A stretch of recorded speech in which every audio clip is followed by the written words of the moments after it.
नमस्कार। बाबा गोपालपुरिया एक और लोक कथा, भोजपुरी लोक कथा लेकर हाजिर हुए हैं, उपस्थित हुए हैं। और इस भोजपुरी लोक कथा का शीर्षक है चतुर सोनार।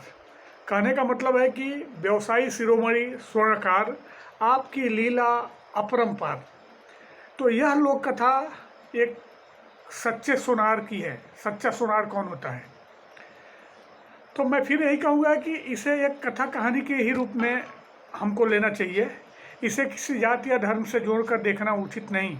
हर जाति धर्म में हर तरह के लोग होते हैं, तो दिल में हम जाति और धर्म को न घुसाते हुए इस लोक कथा का आनंद लेते हैं। तो आइए अब शुरू करते हैं। बात बहुत पुरानी है, वही आज कहानी है। एक गांव में एक सोनार महोदय रहते थे। वे सोनारी यानी गहने बनाने और बेचने का काम करते थे। उनके 4 बेटे थे, 4 पुत्र थे उनके। एक दिन वे सोनार महोदय अपने चारों बेटों को बुलाए और पूछे, तुम सबको मालूम है सच्चे सोनार की परिभाषा? मतलब कहने का है कि सच्चा सोनार कौन होता है, किसे कहते हैं सच्चा सोनार? भाई बेटे ने कहा, हाँ पिताजी मैं बताता हूँ ना, जो बचाए रुपए में से 4 आने, हम सच्चा सोनार उसी को माने। मझले ने कहा, नहीं नहीं, सच्चा सोनार का है या आशय 50 पैसे खुद की जेब में और 50 पैसे ही पाएं ग्राहक महाशय। अब सुनिए, उसके बाद तीसरे नंबर यानी सजले ने क्या कहा, बिल्कुल नहीं, सच्चे सोनार का होना चाहिए यही सपना, 4 आने ग्राहक का और 12 आना अपना। अब किसका नंबर था? अब चौथे बेटे का नंबर था। चौथा बेटा आया और एकदम आराम से उसने कही बात पते की। वो क्या बोला कि रुपये का रुपया भी ले लो और ग्राहक को एकदम खुश भी कर दो। अब सुनिए, अब तो ये हो गई चारों बेटों की बात। अब आगे की दास्तान मैं सुनाता हूँ, इसके आगे क्या घटित हुआ। तो ये जो सोनार और उनके बेटों की बातें हैं जो चल रही थी, वो वहाँ एक कुछ दूरी पे एक अमीर महाशय थे, वो सुन रहे थे। उन्होंने सोनार के छोटे बेटे की परीक्षा लेनी चाहिए। उन्होंने देखना चाहा कि यह कैसे सब ले भी लेता है और मुझे खुश भी कर देता है।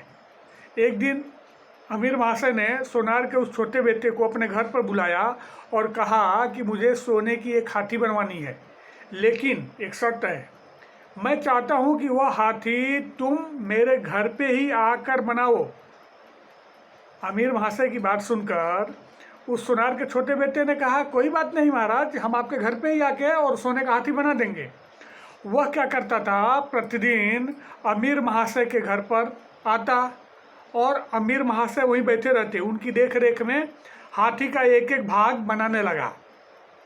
अब देखिए, दिन भर अमीर महाशय के वहाँ काम करता और जब शाम को अपने घर जाता तो अमीर महाशय के वहाँ जितना हाथी का जो पार्ट बनाया होता, जो भाग बनाया होता, उतना ही भाग पीतल से अपने घर पर भी बनाता।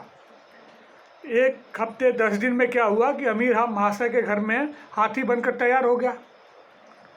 अब जब हाथी तैयार हो गया तो सोनार के उस छोटे बेटे ने उस अमीर महाशय से कहा, देखिए वो सोनार के सुपुत्र की लीला, महाराज थोड़ा दही मंगाइए, क्योंकि ना थोड़ा दही लगाएंगे ना तो इस हाथी में चमक आ जाएगी। अभी अमीर महाशय दही की व्यवस्था कराने की सोच ही रहे थे, तभी घर के बाहर किसी ग्वालिन की आवाज़ सुनाई दी, दही ले लो दही। अब अमीर महाशय ने सोचा कि अब दही इधर ढूंढने से अच्छा है ना, ग्वालिन बेच रही है उसी से ले लेते हैं। फिर ना उन्होंने क्या किया कि वो ग्वालिन को घर पे बुला लिए। सोनार के बेटे ने कहा, महाराज इतनी दही क्या होगी, आप इस ग्वालिन को 10-20 रुपये दे दीजिए और मैं क्या करता हूँ ना, इस हाथी को इसकी दही की जो नदियाँ है ना, बर्तन है, उसमें डुबो के निकाल लेता हूँ, ये फिर अपना दही ले जाए बेचे, वो तो और पवित्र हो गया, सोने का हो गया। उसमें सोने का मतलब सोने का थोड़ा भाग मिल गया उस दही में। राजा ने कहा कि कोई बात नहीं, ऐसे ही करो। फिर सुनिए क्या हुआ कि इसके बाद सोनार के छोटे बेटे ने दही में हाथी को डुबोकर निकाल लिया और ग्वालिन फिर से ऐसे ही अपनी मस्ती में वो 10-20 रुपए लेके फिर दही बेचने निकल पड़ी। सोनार के बेटे ने अमीर महाशय से कहा कि महाराज, अब ये आपका हाथी आपको मैं समर्पित करता हूँ, और जो आपको उचित लगे मेरा खर्चा दे दीजिए, इसको बनवाने में का जो भी खर्चा आपको लगे उचित होगा। अमीर महाशय को हंसी आ गई, वो हंस पड़े और बोले, बेटा, एक दिन तुम अपने पिता को सच्चे सोनार की परिभाषा बता रहे थे और बोल रहे थे कि 100% कमा भी लो और ग्राहक भी खुश हो जाए, तो तुम अपने पिता से झूठ क्यों बोले? इस पे सोनार का जो सुपुत्र था वो खुल के ना अपनी बात रखने लगा और जोरदार ठहाका लगाया, हंसा और नमस्ते करते हुए बोला, अमीर महाशय, मैं अपने पिता से झूठ बोल ही नहीं सकता। दरअसल बात यह है कि जो दही बेचने ग्वालिन आई थी ना, वो ग्वालिन नहीं थी, वो मेरी पत्नी थी। और मैंने क्या किया ना, उस दही में जो आपका सोने वाला हाथी डुबाया हूँ, ये जो अभी हाथी है सोने वाला नहीं है, ये पीतल का हाथी है। दरअसल बात यह है कि जितना हाथी मैं आपके घर पे बनाता था, उतना ही पीतल का हाथी अपने घर पे भी बनाता था। और जो मेरी पत्नी आई थी ना दही बेचने, उसमें पहले से ही वो नकली हाथी डूबा हुआ था। मैंने क्या किया कि आपका असली हाथी उसमें छोड़ के और उसमें से वो नकली हाथी निकाल लिया। तो अभी बताइए, आपको खुश भी कर दिया और पूरा ले भी लिया। अब अमीर महाशय का मतलब दिमाग चकराया, लेकिन वो हंसे भी और प्रसन्न हुए उस सोनार सुपुत्र के ऊपर।